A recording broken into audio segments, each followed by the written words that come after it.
selalu punya alasan untuk berharap, karena itulah sunatullah itu. Kita berharap nggak berharap, alam semesta akan menuntun kita untuk pergi pada yang baru, selalu begitu kan. Jadi yang lama ini obsolete, udah rapuh segala macam, pasti berakhir itu. Apa namanya, kelopak yang kering itu dia mesti gugur agar supaya pucuk bunga baru muncul itu.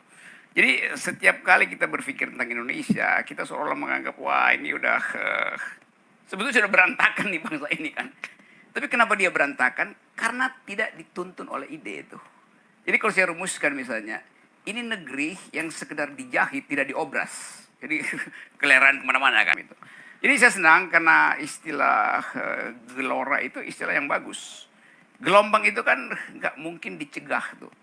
Sekali gelombang itu masuk dalam amplitudonya, dia akan cari persamaan, bertemu dengan gelombang lain, atau dia membesar, atau dia mencari pelabuhan yang teduh gitu kan. Gelombang dia pasti cari pantai yang landai itu. Jadi begitu juga gelombang pikiran. Jadi tepat betul kita ada di dalam tahun 2022 untuk menghasilkan gelombang baru. Gelombang pikiran, gelombang perubahan politik, gelombang harapan, macam-macam. Lebih banyak diharapkan oleh rakyat. Harusnya pemerintah berkoalisi dengan oposisi kan. Misalnya 0%, sekarang paling bagus kalau pemerintah itu Pak Jokowi berkoalisi dengan oposisi itu. Karena juga kepentingan Pak Jokowi itu, 0% itu kan akan diingat bahwa Pak Jokowi paham tentang ide dasar demokrasi. Yaitu pertandingan politik harus mulai dengan garis start yang sama, itu 0%. Tapi saya anggap juga Pak Jokowi sebagai politisi yang ingin mewariskan legacy. Beliau pasti akan berpikir bahwa ide 0% itu ide yang masuk akal. Ya. Nah, ide 0% itu yang saya minta didorongkan oleh partai-partai baru. Bahkan di tingkat internasional Indonesia masih dicatat sebagai penyelenggara pemilu yang paling tidak demokratis.